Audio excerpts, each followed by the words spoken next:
Assalamualaikum warahmatullahi wabarakatuh. Perkenalkan, nama saya Siti Nur Hasanah dari kelas non-reguler semester 3.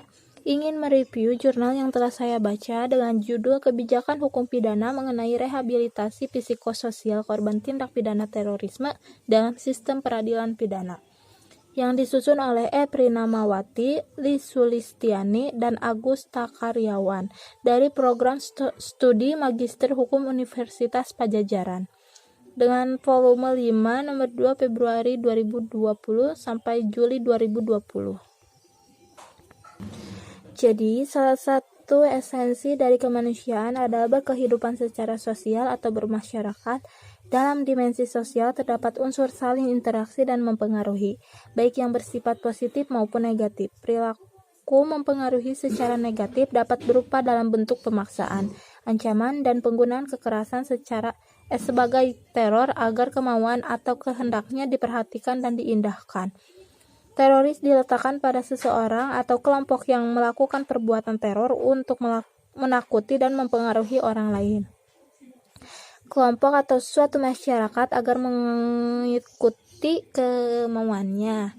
Para teroris ini selanjutnya menghasilkan ideologi dan gerakan serta kejahatan terorisme yang menjalar tidak hanya pada masyarakat modern tapi juga pada masyarakat tradisional, sekalipun sesungguhnya pelaku ini juga ada meskipun dalam bentuk dan modus yang berbeda. Bahkan dapat dikatakan bahwa sebenarnya kejahatan terorisme berlangsung di setiap bangsa dan lintas peradaban.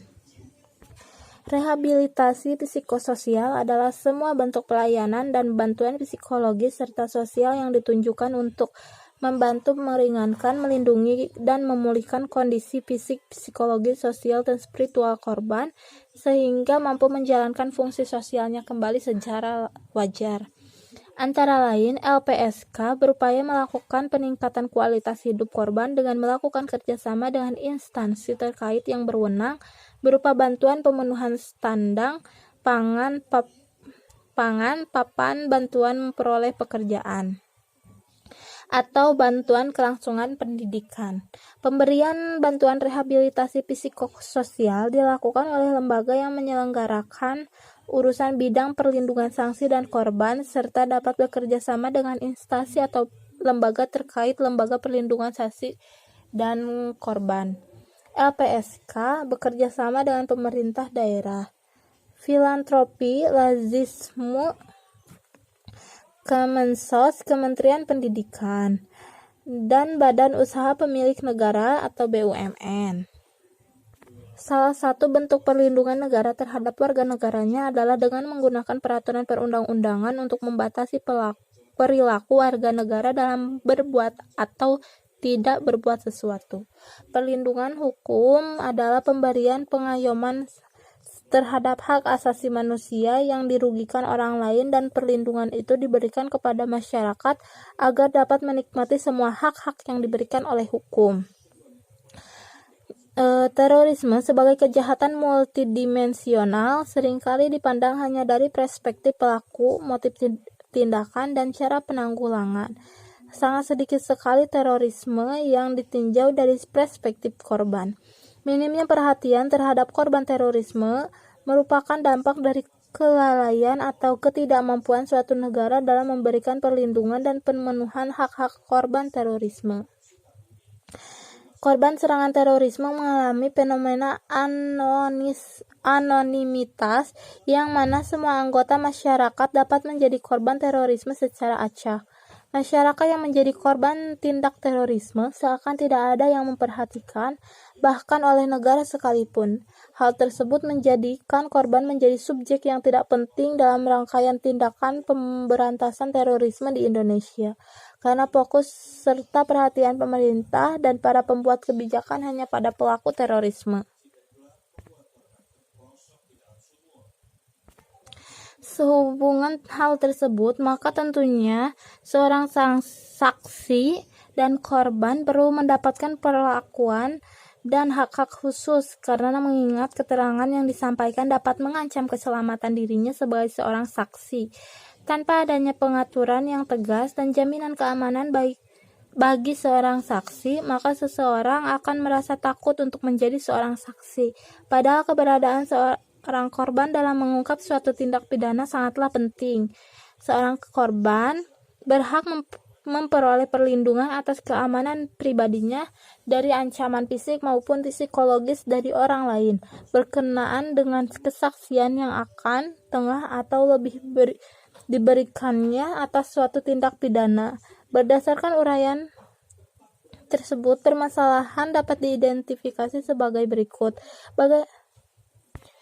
Jadi, hak asasi manusia dalam konteks sistem peradilan pidana atau criminal justice system yang berada dalam kerangka jaringan sistem peradilan pidana yang mendayagunakan hukum pidana, yaitu hukum pidana material, hukum pidana formil, dan hukum pelaksanaan pidana, kiranya tidak akan memperoleh gambaran menyeluruh dan sistematik, sehingga perlu dikaji secara utuh mencakup administrasi peradilan pidana yang memiliki daya jangkau lebih luas, mulai dari kebijakan peradilan pidana, hak dan kewajiban serta penguasa dalam memperlakukan pelaku tindak pidana, saksi, dan korban. Menurut Romli Atmasasmita, dengan mengutip pendapat dari Geoffrey Hazard Jr., dalam sistem peradilan pidana dikenal 3 bentuk pendekatan, yaitu pendekatan normatif, administratif, dan sosial. Pendekatan normatif memandang keempat aparatur penegak hukum, yaitu kepolisian, kejaksaan, pengadilan, dan lembaga pemasyarakatan sebagai institusi pelaksanaan peraturan perundang-undangan yang berlaku, sehingga keempat aparatur tersebut merupakan bagian yang tidak terpisahkan dari sistem penegak hukum. Semata-mata pendekatan administrasi memandang 4 aparatur penegak hukum sebagai suatu organisasi manajemen yang memiliki mekanisme kerja, baik hubungan yang bersifat horizontal maupun yang bersifat vertikal, sesuai dengan struktur organisasi yang berlaku dalam organisasi tersebut. Serta sistem yang digunakan adalah sistem administrasi. Pendekatan sosial yang memandang keempat aparatur penegak hukum merupakan bagian yang tidak terpisahkan dari suatu sistem sosial, sehingga masyarakat secara keseluruhan ikut bertanggung jawab atas keberhasilan atau ketidakberhasilan dari kelima aparatur penegak hukum tersebut. Keempat aparatur penegak hukum tersebut dalam pelaksanaan tugasnya. Sistem yang digunakan adalah sistem sosial. Sujarno Sukanto mengatakan bahwa penegak hukum adalah kegiatan menyerasikan hubungan nilai-nilai yang terjabarkan dalam kaidah-kaidah mantap dan sikap tidak sebagai rangkaian penjabaran nilai terhadap akhir. Korban bukan hanya dimaksudkan sebagai objek dari suatu tindak pidana, akan tetapi harus dipahami pula sebagai subjek yang perlu mendapatkan perlindungan secara sosial dan hukum. Korban adalah rohaniah sebagai akibat dari tindakan orang lain yang mencari pemenuhan kepentingan dari sendiri atau orang lain yang bertentangan dengan kepentingan dan hak asasi pihak yang dirugikan. Tidak mudah untuk menetapkan suatu perbuatan sebagai suatu tindak pidana, artinya ada beberapa proses yang harus dilalui. Selain kajian yang mendalam mengenai perbuatan itu dari sudut kriminologi, maka harus dipertimbangkan pula beberapa hal yang perlu diperhatikan, yaitu tujuan hukum pidana itu sendiri, penetapan perbuatan yang tidak dikehendaki, perbandingan antara sarana dan hasil, dan kemampuan badan penegak hukum. Dalam rangka mencegah memerangi terorisme, sejak jauh sebelum maraknya kejadian-kejadian yang digolongkan sebagai bentuk terorisme terjadi di dunia, masyarakat internasional maupun regional serta melakukan kebijakan kriminal serta kriminalisasi secara sistematik dan komprehensif terhadap perbuatan yang dikategorikan sebagai terorisme. Namun demikian, penggunaan hukum pidana atau perundang-undangan tentang pemberantasan terorisme dalam struktur kriminal polisi sebagai bagian sosial polisi bukanlah satu-satunya alat penanggulangan terorisme yang tunggal dan utama. Selain kebijakan kriminalisasi, usaha dan upaya memperbaiki kebijakan sosial dalam rangka pemakmuran masyarakat merupakan satu bagian lain dalam usaha mencegah kejahatan terorisme yang patut juga diperhatikan eksistensinya. Korban bukan hanya dimaksudkan sebagai objek dari suatu tindak pidana, akan tetapi harus dipahami pula sebagai subjek yang perlu mendapatkan perlindungan hukum secara sosial dan hukum. Secara luas, pengertian korban diartikan bukan hanya sekedar korban yang menderita langsung, akan tetapi korban tidak langsung pun juga mengalami penderitaan yang dapat diklarifikasikan sebagai korban. Yang dimaksud korban tidak langsung di sini seperti istri kehilangan suami, anak yang kehilangan bapak, orang tua yang kehilangan anaknya, dan lainnya. Perlindungan korban dapat diwujudkan dalam berbagai bentuk seperti pemberian restitusi, kompensasi, pelayanan medis, dan bantuan hukum. Terhadap pengertian perlindungan yaitu bentuk pelayanan yang diberikan oleh aparat penegak hukum atau aparat keamanan untuk memberikan rasa aman baik fisik maupun mental kepada korban penganiayaan dari gangguan, ancaman teror, dan kekerasan dari pihak lain. Selama ini, berdasarkan sistem peradilan pidana Indonesia, berkedudukan korban sebagai pihak yang mencari keadilan selama ini terabaikan. Di sisi lain, sistem peradilan pidana Indonesia lebih memberikan perhatian penuh terhadap pelaku tindak pidana. Adanya ketidakseimbangan dalam pengaturan mengenai pemenuhan hak merupakan suatu bentuk ketidakadilan bagi korban. Padahal korban merupakan pihak yang paling dirugikan dalam adanya tindak pidana tersebut. Korban hanya difungsikan sebagai sarana pembuktian. Hal tersebut menjadikan sistem peradilan pidana baik dalam hal lembaga maupun pranata hukumnya lebih memberikan porsi lebih terhadap pelaku kejahatan sehingga eksistensi korban tersubordinasikan dan bahkan tereliminasi sebagai risk secondary victimizations dalam sistem peradilan pidana. Berdasarkan pemaparan sebelumnya bahwa ternyata pengaturan dan kondisi pemenuhan hak korban terorisme di Indonesia masih jauh dari harapan. Apabila merujuk pada sistem hukum yang diperkenalkan oleh Lawrence Friedman, diketahui bahwa struktur hukum dalam hal perlindungan korban tindak pidana terorisme di Indonesia hanya berpangku pada Lembaga Perlindungan Saksi dan Korban Republik Indonesia atau yang disebut juga dengan LPSK.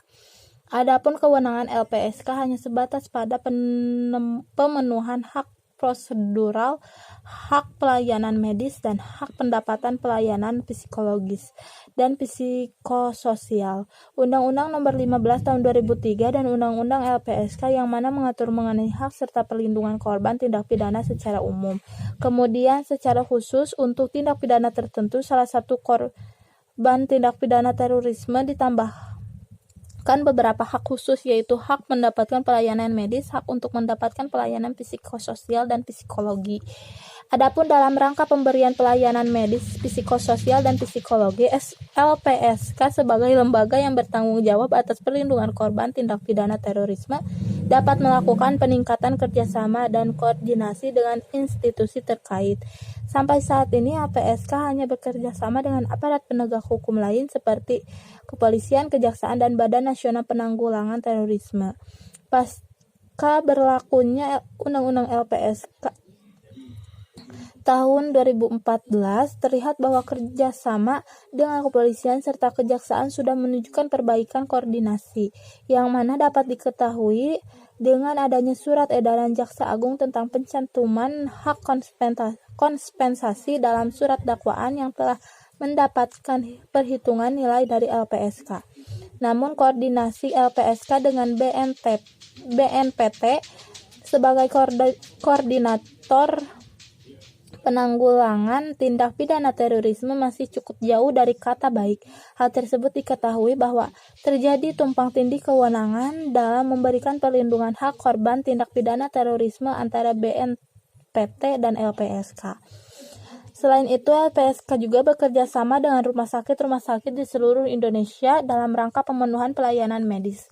Kemudian dalam rangka pelayanan psikososial, LPSK telah menjalin kerjasama dengan berbagai pemerintah daerah dan kementerian untuk memberikan bantuan kepada korban tindak pidana terorisme.